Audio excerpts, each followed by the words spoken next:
Hey everyone, today we are at Epcot for the 2024 Food and Wine Festival. In this video, we're going to be sharing some of our favorite dishes from this year's event with you, some of which are new, some of which they've had in years past, but either way, we're going to be sharing what our favorite food items are from the Food and Wine Festival this year. Let's not waste any more time and head on in. When you first enter the park, there's festival passports. Make sure you pick one up because this tells you where all the food and beverages are for Food and Wine Festival this year. Feels good to be back at Epcot. We haven't been here in like well over a month. The festival started a couple weeks ago. We waited for the crowds to die down a little bit, but now we're here and we are on a mission to find some really good new things. We're gonna try a lot of new things today. So we're at Bramblewood Bites. It's over near kind of like the walkway between Imagination Pavilion and the water right here. I got the cast iron roasted Brussels sprouts and root vegetables with dried cranberries, candied pecans, and maple bourbon glaze. This was $5. They do give you a good amount, but this is only okay. Probably wouldn't get it again. I love Brussels sprouts, but I do prefer the ones that they used to have over in the pavilion. I think they were like buffalo Brussels sprouts, and I used to get those all the time. They were so good. These ones are only okay. I do like the pecans in it, but the flavoring isn't my favorite. And then also from Bramblewood Bites, we got the grilled bison with butternut squash puree, roasted mushrooms, and huckleberry gastrique. This was $8.75. It's also gluten or wheat friendly, so if you have any sensitivities to that, this would check that box. It was good. The bison was flavorful. It was, I don't want to say cold, it was more like room temperature. I wish it was a little bit warmer. And they were like cranking them out. So like we had to wait a couple of minutes for the bison to come out, but it didn't come out super hot. Also, I know bison's probably a little bit more pricey than like other types of beef, but they're two very, very tiny pieces of bison. So for $8.75, I feel like it was a little pricey for what it was. I'm not gonna say I won't get it again because I did enjoy it. I did like the flavors. Butternut squash was really good too, but it's a little on the pricey side. Next on our list was the pumpkin mascarpone ravioli with sage brown butter, pecorino cheese, and hazelnut praline. That's at Forest and Field, and this was $5.25. Okay, so that was by far my favorite thing that we had so far. I know we only tried 3 things, but that was delicious, and I'll definitely be getting that again. Yeah, that was really good. Value was good too. Like we said, it was only $5.25. You get 3 raviolis there. We split it. We're gonna split everything that we're trying today, but that's really, really good for the money. Now, the bison is like $3 more, and it's less food, so again, we're all about the value here. So the raviolis were really good. We'll be getting those many times throughout the festival. Made our way into World Showcase. Our next stop's gonna be over here at Japan. And they have a couple of things that look really interesting. This Wagyu sushi is new for this year, and that's $9.50. There's also an eel sushi as well. Definitely want to try that Wagyu one. And here we go. From Japan, we got the Wagyu Tamaki sushi. It's a handheld sushi with sweet and savory American Wagyu beef, topped with Takana Japanese pickles and spicy mayo sauce. This is a new item for $9.50. And then we also got the eel tamaki sushi, handheld sushi with grilled eel, egg crumbles, cucumber, and pickled radish served with eel sauce. Also new and also $9.50. So I had the eel hand sushi, and it was actually really good. If you like eel rolls, which I do, you'll like this. It's basically the same thing, but just in like a hand roll, not like chopped up. It was really nice. It was a little bit like colder than I expected though. Like when you have eel rolls, usually it's because the eel is cooked. I thought it would be warmer, but other than that, I really like the taste of it. You couldn't really taste the egg because that's kind of like a weird thing, like egg crumbles and sushi, but you couldn't really taste it, so I don't think that added much to it. But if you like eel, I would say definitely try this. And then I had the Wagyu sushi. Now, again, it's called a hand roll. I'm not like super well versed in sushi, but I will say you can't eat it with your hands. It's very messy. You have to eat it with a fork and knife. Maybe when you get towards the end, you can kind of pick it up a little bit, but for the most part, you're eating it with a fork. The flavors were really good. It was actually a little bit spicier than I thought it was gonna be, and I appreciated that. I like a little bit of a kick in my food. The beef was good, decent amount of beef. You know coming into this, you're not gonna get a ton of beef on there. It's gonna be mostly rice, but the flavors were good. I would absolutely get it again. I think it was worth the price. It's small, but it's mighty. Like it's filling. Like I said, a lot of rice in there, decent amount of beef as well. Just something to keep in mind if you're gonna get this on a hot day. It is very, very hot and muggy today. It came out like piping hot, and when you pair that with the fact that it has a little bit of spice in it too, it's definitely making me sweat a little bit more. But overall, it was good. I liked it. Passing by the America Gardens Theater, which is where the Eat to the Beat concert series takes place, and tonight there is Tiffany, 5:30, 6:45, and 8. It's the same show times no matter who's here, and it takes place in this stage area, which is right in front of the America Pavilion. So we're over at the American Pavilion. Right next to Regal Eagle is Joffrey's Coffee, and they have a new latte out for Food and Wine Festival. It's called the Coconut Banana Cream Pie Latte. It's a blend of espresso, milk, coconut syrup, and banana syrup garnished with whipped cream and toasted coconut flakes. And it is non-alcoholic, and this was $6.49. And just so you know, they do have milk alternatives. So I got mine with oat milk. They also, I believe, had almond milk as well. That's so good. Oh my God. I definitely taste the coconut. I don't know if I taste the banana as much, but you could definitely taste the coconut. Let me try again. Yeah, it's heavier on the coconut than the banana flavor, but it's really good. It's sweet though, so if you like sweet coffee, which I definitely do, Matt makes fun of me that I drink my coffee like it's a milkshake, which is basically what this is. You'll really like this. If you don't like too sweet, I would steer away because there's a lot of sweetness in here. You can get it without the whipped cream, but who's going to do that? The whipped cream is the best part. We're continuing to make our way around World Showcase. We're stopping next at China, and we're going to be trying their new dish for this year, which is the Shanghai Scallion noodles with shrimp, and this was $8.50. All right, just finished the noodles. I thought they were pretty good. I will say the shrimp that it comes with 2 shrimps, and it has some weird soggy panko type of breadcrumb on it, if it even is breadcrumbs, I don't know. It didn't say in the description, but the shrimp had an odd taste to it, and it wasn't because of the shrimp. It's not like it was bad or anything, it was just I didn't care for whatever it was coated in.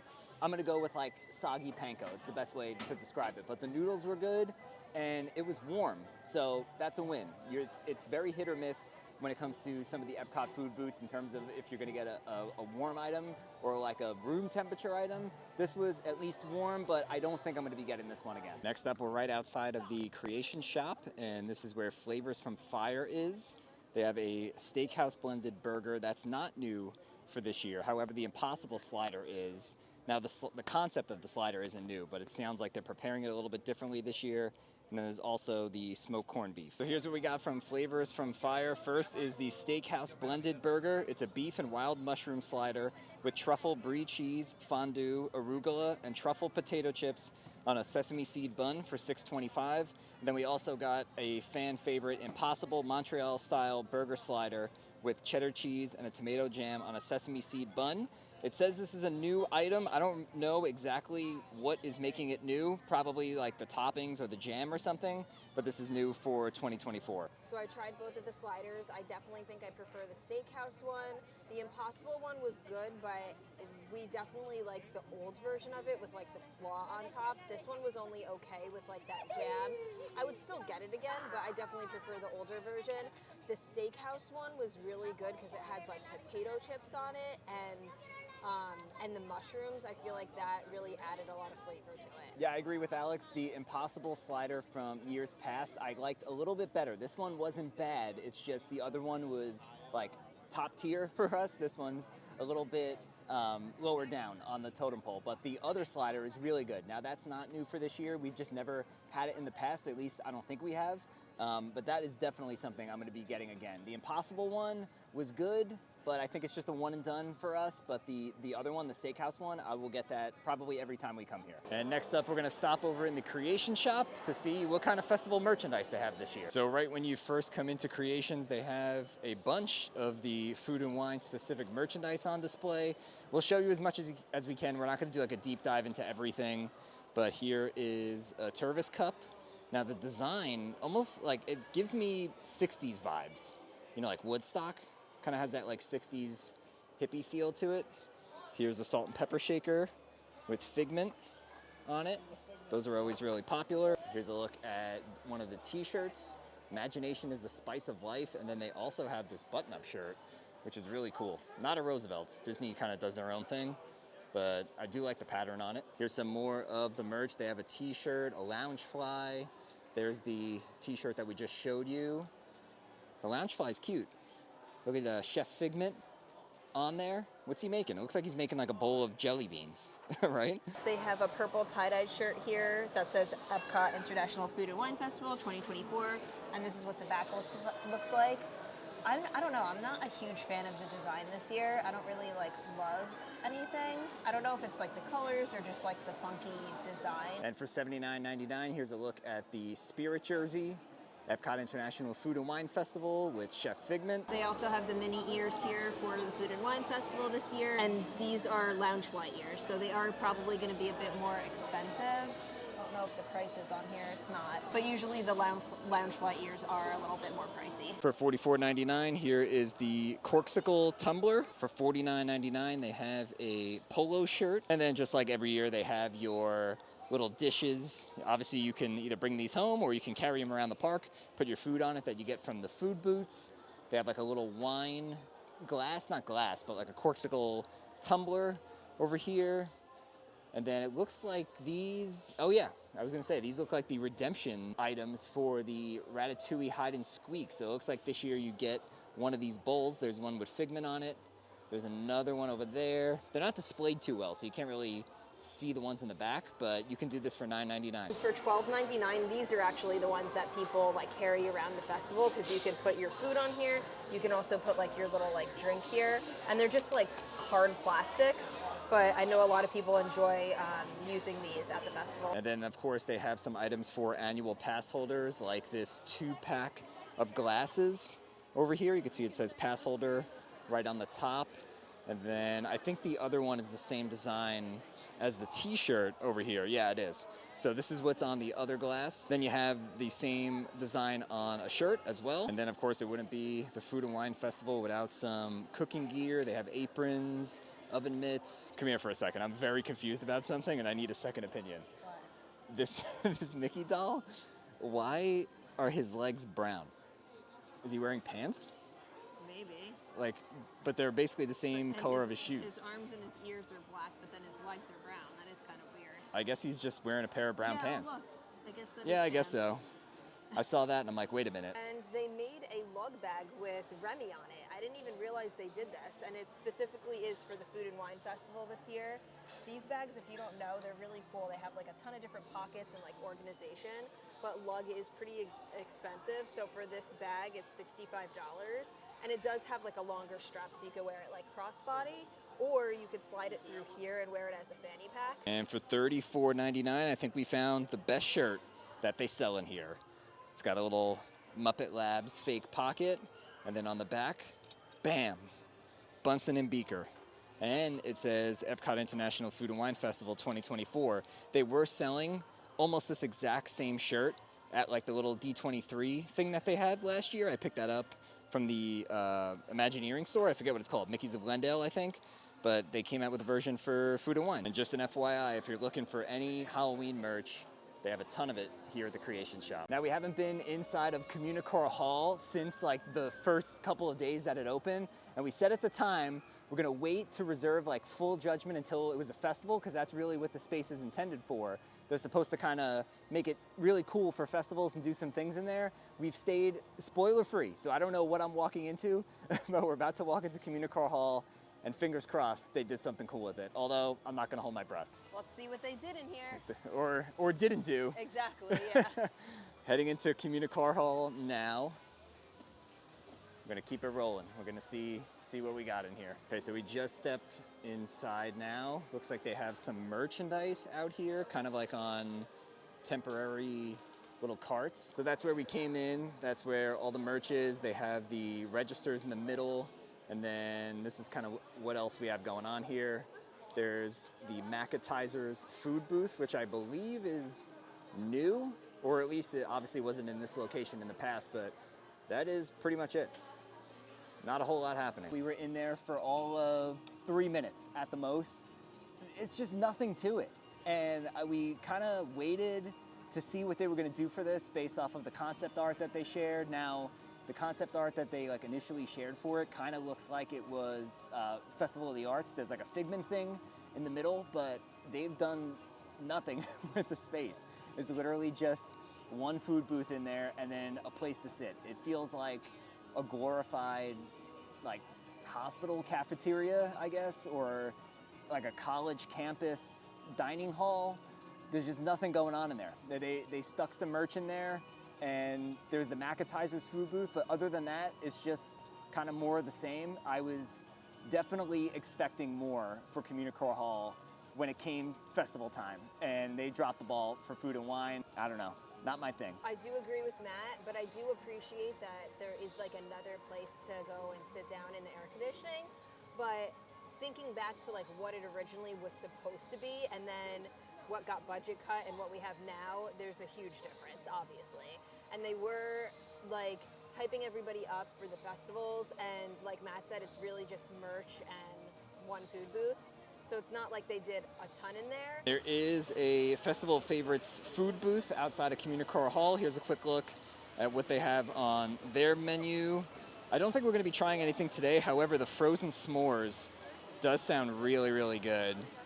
Also curious about those barbecue pork rinds as well. And our next stop brings us over to Earth Eats, which is right next to the Land Pavilion, and we're gonna be trying the red wine braised beef short rib for $8.50. I have to say, this smells really, really good. Let's see. It looks like pretty hearty too. Oh my God, that like falls right apart. Did you see that? Oh my gosh, it's probably gonna like melt in your mouth. That's so good. That's one of my favorite things that we've had. Wow. That and the pumpkin ravioli are at the top of my list. That is so good. And I was right, the beef like melts in your mouth, and then all the other stuff underneath is so good. I like that a lot too. I will say, if you don't like goat cheese, then you might not like this because the goat cheese lingers in the dish, and like kind of after you eat the beef, you have a little bit of that like goat cheese flavor. So if that's not a type of cheese that you like, I'd say probably pass, but from a value perspective, this is really, really good. Now compare this to the bison that we had earlier, and again, that was really good. That was, I believe, also $8.50, and you get way more food with this. So if you're deciding between the bison or the short rib, my vote is definitely for the short rib, but again, just keep in mind, if you don't like goat cheese, it kind of does have like that lingering aftertaste of goat cheese. And something I don't think I've ever seen before, Australia has like a pop-up food booth. It's just a tent. Stopping here at Mexico, and we got two different things. First is the pan de elote, which is traditional Mexican cornbread topped with chocolate sauce and queso fresco for $6. And then I'm definitely going to butcher the name of this, but this is the flauta de barbacoa. It's fried tortillas filled with barbacoa beef topped with salsa verde, crema mexicana, and queso fresco, and this was $8. All right, which one are we going to start with here? Let's start with the savory. The savory? Yeah. Mexico can generally be hit or miss. We've liked Mexico at the past couple food booths, so we'll see what this one is all about. But man, I'm really, really excited to try this cornbread. Look how much chocolate sauce is on it. Here's a look at what the inside of the flauta looks like. It has like all the beef inside. Oh yeah. I actually really like that. The meat inside has a lot of nice flavor. It's only like the teensiest bit spicy. So if you're like sensitive to spice, I think you could still definitely have this because it's not too bad. It's not like flautas can sometimes be oily, but I don't feel that way with this one. Yeah, I would definitely get it again. The only thing is that it's kind of small, so like the portion size isn't that big, but I actually really like this. And this looks so good. I know, and it honestly, like, I'm surprised by it because it seems like it would be so simple, like cornbread with chocolate sauce on top, but we've heard so many people love this, so I'm really excited to try it. So we just tried both items over at Mexico. I thought the barbacoa was fantastic. Like Alex said, it's a little bit on the pricey side, $8, and you just get one of them, but it's so good. Like that might be my favorite like food item that we've tried. Have to think about what we had the other day, because obviously we're in different clothes, so we're doing this over the course of 2 days. But that was so, so good, and definitely something I will be getting again. The elote was also good. It was just one of those things where it looked a lot better than it actually tasted. It's exactly what you would expect it to taste like. It's cornbread with chocolate sauce, and it's kind of an interesting combination. I don't know if I would get that one again, but I would say it's worth trying if you like cornbread. It's the chocolate sauce makes it very like almost like mushy type of consistency. So it's not my favorite dessert that we've had, but I could definitely see why people would like it. But speaking of desserts, a must try is that liquid nitrogen sweet potato mousse. That was probably my favorite dessert that we've tried. Like, that was amazing. It tastes like just fall in your mouth. Like, it had like the same type of consistency as ice cream, maybe like a little bit thicker, but like the candied pecans and like the maple sauce on top, maple caramel sauce, I think it was so good. Like, I can't wait to get that again. All right, so that's going to do it for our visit here to the 2024 Food and Wine Festival. We had a lot of really good things, and honestly, wasn't too many misses. Yeah, not that I can remember. We tried a lot. Yeah, we did try a lot. We tried more than I thought. Over the course of 2 days. Yeah, so there's a lot of different things that are here this year. A good thing about the Food and Wine Festival and all these festivals at Epcot is even though the festival itself is generally the same every single year, there's always like new food items that you could look forward to, and I'm glad we got to try a bunch of them. Yeah, I was gonna say we tried to focus on mainly the new things for this year, and like Matt said, I can't remember a lot that was bad. Yeah. I really enjoyed.